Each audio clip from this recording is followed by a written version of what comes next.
আপনি তারেক রহমান সাহেবের আজকে যে প্রেস কনফারেন্স, সেখান থেকে আপনার জন্য মূল টেক অ্যাওয়ে কি, মূল বার্তাটা উনি আসলে দেশের মানুষকে, সারা বিশ্বকে কি দিতে চেয়েছেন? না, আপনি যদি এক কথায় বলেন যে রাজনীতির গুণগত পরিবর্তন এবং রাষ্ট্র ব্যবস্থাপনায় যে গুণগত পরিবর্তনের কথা বলা হচ্ছে, সেটি তিনি সম্পূর্ণভাবে ধারণ করে কথা বলেছেন। যেহেতু আমরা বিজয়ী হয়েছি, অথবা আমাদের দায়ও বেশি, সেই জন্য দেখবেন যে আগামীকাল কিন্তু আমিরে জামাতের বাসায় যাওয়া বা নাহিদ ইসলামের এনসিপির প্রধানের বাসায় যাওয়া, এবং আমরা মনে করছি যে বৃহত্তর জাতীয় স্বার্থে আমরা কাজ করব। সৌহার্দ্যতাপূর্ণ একটা সম্পর্ক থাকবে, কার্যকর বিরোধী দল থাকবে, কার্যকর সরকার থাকবে।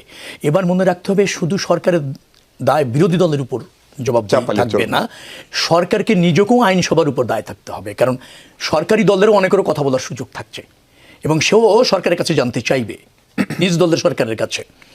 যার ফলে আমাদের রাষ্ট্রের তিনটি বিভাগ, ধরেন নির্বাহী বিভাগ, আইন বিভাগ, বিচার বিভাগ, তিনটি স্বতন্ত্রভাবে ফাংশন করছে। কারণ আইন বিভাগের কাজ হবে সরকার ঠিকমতো ফাংশন করছে কিনা সরকারকে জবাবদিহিতার মধ্যে রাখা। নির্বাহী বিভাগ এবং আইন বিভাগ আবার বিচার বিভাগের কাছে ওই দুই বিভাগ সঠিকভাবে ফাংশন করছে কিনা তারও একটা কিন্তু অবজারভেশনের মধ্যে থাকে। আর জনগণ তো আছেই, যেহেতু গ্রহণযোগ্য নির্বাচনের সার্বজনীন পথ আমরা নিশ্চিত করেছি যে 5 বছর শেষে ক্ষমতায় ছেড়ে আপনাকে নির্বাচন করতে হবে। যার ফলে জনগণের ক্ষমতায়ন যখন হচ্ছে নিশ্চিতভাবে, তখন কিন্তু রাজনৈতিক দলগুলি, সরকারি দল, বিরোধী দল, উভয় কিন্তু যথা উপযুক্ত ফাংশন করার প্রয়োজন রয়েছে।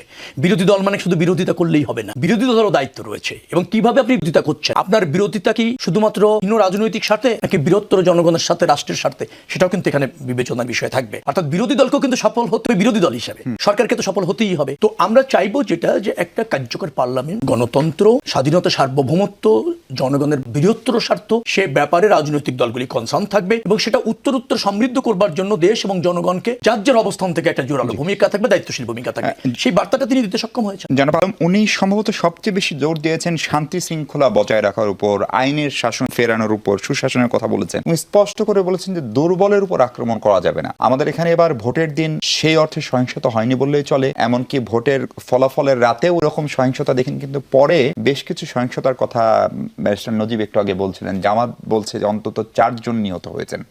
ফলে আমি যদি ধরে নিই যারা নিহত হয়েছেন তারা রাজনৈতিকভাবে কম ভোট পেয়েছেন, বা তারা দুর্বল, বা তারা ধরেন মানে ধর্মীয়ভাবে মূল কি বলে ইসলাম ধর্মের অনুসারী না, অথবা তারা নারী, অথবা তারা পাহাড়ের মানুষ, দুর্বলের উপর আক্রমণ হবে না। তারেক রহমানের যে বার্তা উনি আন্তর্জাতিক গণমাধ্যম বা সারা পৃথিবীকে দিলেন, এবং তার বিপরীতে ডক্টর নজিব যে পরিসংখ্যান দিচ্ছেন অন্তত 4 জন নিহতের ঘটনা, আপনি সংখ্যা অনুপাত তুলনা করলে এটাকে কম প্রমাণ করতে পারবেন, এবং এটা যে কোনো সময়ের চাইতে কম খারাপ। কিন্তু একটি মৃত্যু কি প্রত্যাশিত? এবং এখানে বিএনপির কাছে মানুষের যে পাহাড় সম প্রত্যাশা, সেইটা খানিকটা মানে আপনার হতাশায় পরিণত হতে পারে কিনা? না, একটা মৃত্যু কাম্য নয়, কোনো সংঘাতই কাম্য, কিন্তু সব সংঘাতকে রাজনৈতিকভাবে বিবেচনা করাটাও একটা অন্য ব্যাপার। কারণ এত বড় একটা নির্বাচন হয়ে যাওয়ার পর যে সংঘাতগুলি বিচ্ছিন্নভাবে হয়েছে, প্রার্থী সমর্থক অথবা বংশগত অথবা আধিপত্য বিস্তার, এটা একটা জিনিস আছে অনাকাঙ্ক্ষিত।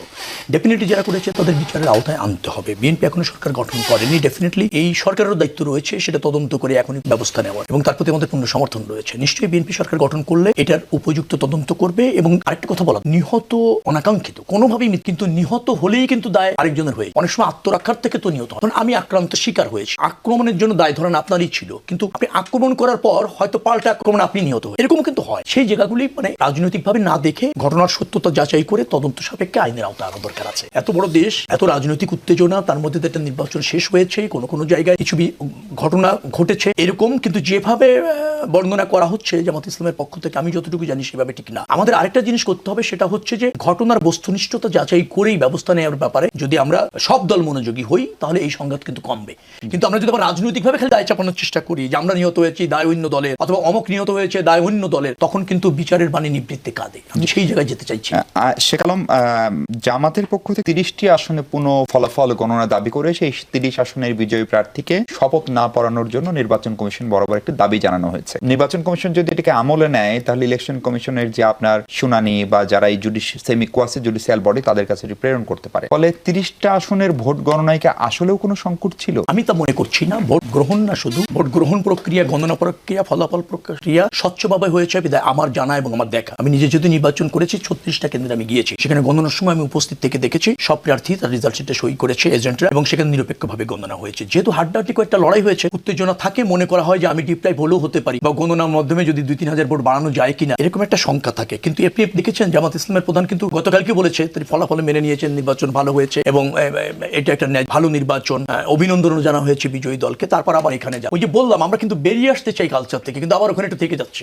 মানে ক্ষমতার অংশ হওয়া বা নিজের আধিপত্য বা নিজের পরাজয়টাকে অন্য কোনো এক্সকিউজ দিয়ে বিতর্কিত করা যায় কিনা, অথবা দলের অন্যদেরকে মেসেজ দেওয়া যায় কিনা চাঙ্গাটার জন্য, অথবা দলের সাথে থাকার জন্য ব্যর্থতার দায় নিতে না চাওয়া, এই কালচার থাকার থেকে এই বক্তব্য মনে করে যে জামাত ইসলাম সম্পূর্ণ বিরত আসতে পারে। তারপর আমি বলি যে যেহেতু তারা সন্দেহ করে, তারা এই দাবি করতেই পারে, রাজনৈতিক দল হিসেবে এই দাবি করা খুব অযৌক্তিক বা অন্যায্য দাবি বিএনপিও কেউ চেয়েছে, ধরেন ঢাকার আমিনুল। না আচ্ছা, আমাদেরও আছে মানে কি, যেখানে যেখানে কন্টেস্টে যে হেরেছে সেই প্রার্থী মনে করতে